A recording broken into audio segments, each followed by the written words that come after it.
সিরাজগঞ্জ ২ আসন নিয়ে আমরা একটু কথা বলতে চাই। সিরাজগঞ্জ ২ আসনে মূল প্রতিদ্বন্দ্বী প্রার্থীর সংখ্যা ৭ জন, কিন্তু মূল প্রতিদ্বন্দ্বিতা হবে দুজনের মধ্যে। একজন ইকবাল হাসান মাহমুদ টুকু, বিএনপির স্থায়ী কমিটির সদস্য, ধানের শীষের প্রতীক নিয়ে, এবং মোহাম্মদ জাহিদুল ইসলাম, বাংলাদেশ জামাতে ইসলামের প্রার্থী, দাঁড়িপাল্লার প্রতীক নিয়ে নির্বাচন করছেন। মোট ভোটার হচ্ছে 4,69,878 জন। মোট কেন্দ্রের সংখ্যা 162টি এবং ঝুঁকিপূর্ণ কেন্দ্র 39টি। সেখানেও একটি প্রতিদ্বন্দ্বিতামূলক নির্বাচন অনুষ্ঠিত হবে বলে আমরা তথ্য পেয়েছি। এবং 2001 সাল থেকে 2006 সাল পর্যন্ত সরকারের বিদ্যুৎ প্রতিমন্ত্রীর দায়িত্ব পালন করেছিলেন ইকবাল হাসান মাহমুদ টুকু, যিনি বিএনপির স্থায়ী কমিটির সদস্য হিসেবে আসীন রয়েছেন। এবং রেইনবো অলরাউন্ডার এক্সটেরিয়র পে বাড়ির বাহিরের দেয়ালের সুরক্ষা নিয়ে থাকুন নিশ্চিন্ত, সাথে পাচ্ছেন 10 বছরের ওয়ারেন্টি। এই আসনটিতে আমরা বরাবরের মতোই অনেক আগে থেকেই সিরাজগঞ্জ সদর এবং কামরাখন্দ নিয়ে এই আসনটিতে আমরা আশা করছি যে শান্তিপূর্ণভাবে ভোট গ্রহণ অনুষ্ঠিত হবে। আমরা আমাদের সিরাজগঞ্জ প্রতিনিধি দিলীপের সাথে একটু সংযুক্ত হতে চাই। দিলীপ, আপনি নিশ্চয়ই আমাকে শুনতে পাচ্ছেন? দিলীপ, আপনি শুনতে পাচ্ছেন নিশ্চয়ই? সিরাজগঞ্জে যে আসনটিতে আপনি রয়েছেন, বিশেষ করে সিরাজগঞ্জ 2 আসনটিতে, সেই আসনটিতে প্রায় 5.5 লাখ ভোটার রয়েছে।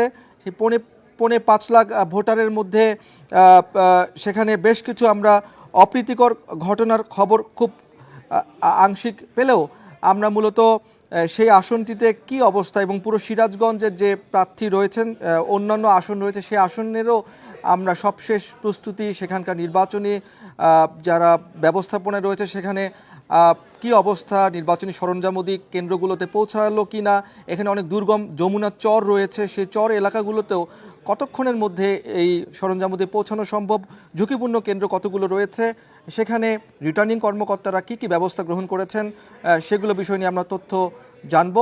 আমরা কি সিরাজগঞ্জ প্রতিনিধিকে পাচ্ছি? আমরা এখন সরাসরি চলে যাচ্ছি সিরাজগঞ্জ প্রতিনিধির কাছে। তিনি জানাবেন সিরাজগঞ্জ 2 আসনের নির্বাচনের সবশেষ প্রস্তুতি। আমি আছি এখন সিরাজগঞ্জ 2 নির্বাচনী এলাকায়।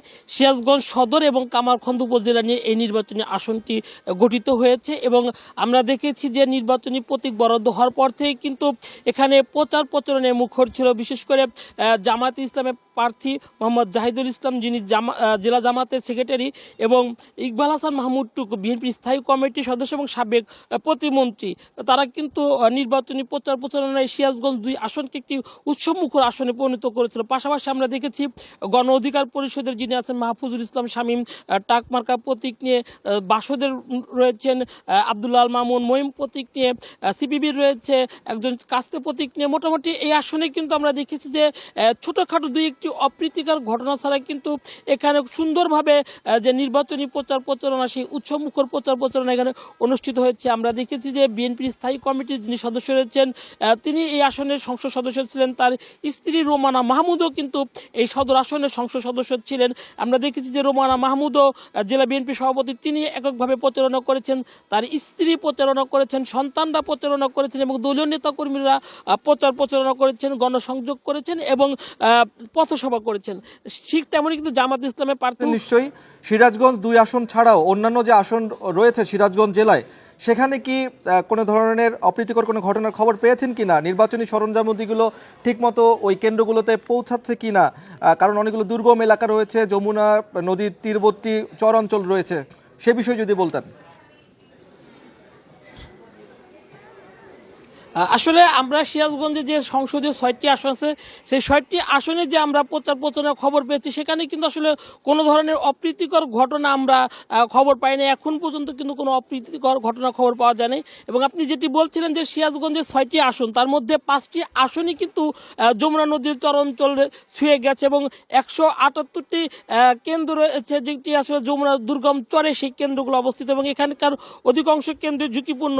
যদিও প্রশাসনের পক্ষ থেকে এই ঝুঁকিপূর্ণ কেন্দ্রগুলোতে পুলিশ মোতায়েন করেছে, আনসার মোতায়েন করেছে এবং চর অঞ্চলে কিন্তু সেনাবাহিনীর ক্যাম্প করা হয়েছে, অস্থায়ী ক্যাম্প করা হয়েছে, বিজিবি ক্যাম্প করা হয়েছে। অর্থাৎ যে এই দুর্গম চর অঞ্চলে যে ভোট যাতে সুষ্ঠুভাবে দিতে পারে ভোটাররা, সে ব্যবস্থা কিন্তু রিটার্নিং অফিসারের পক্ষ থেকে করা হয়েছে। পাশাপাশি আমরা সকাল থেকেই দেখেছি যে এই দুর্গম চর অঞ্চলের যে। ধন্যবাদ। আমরা বুঝতে পেরেছি সিরাজগঞ্জের প্রত্যন্ত এলাকাগুলোতেও নিরাপত্তা বাহিনীর সদস্যরা মোতায়েন রয়েছে, নির্বাচনী সরঞ্জামও দিয়েও পৌঁছে যাচ্ছে, আশা করি বিকেল বা সন্ধ্যার মধ্যে পৌঁছে যাবে।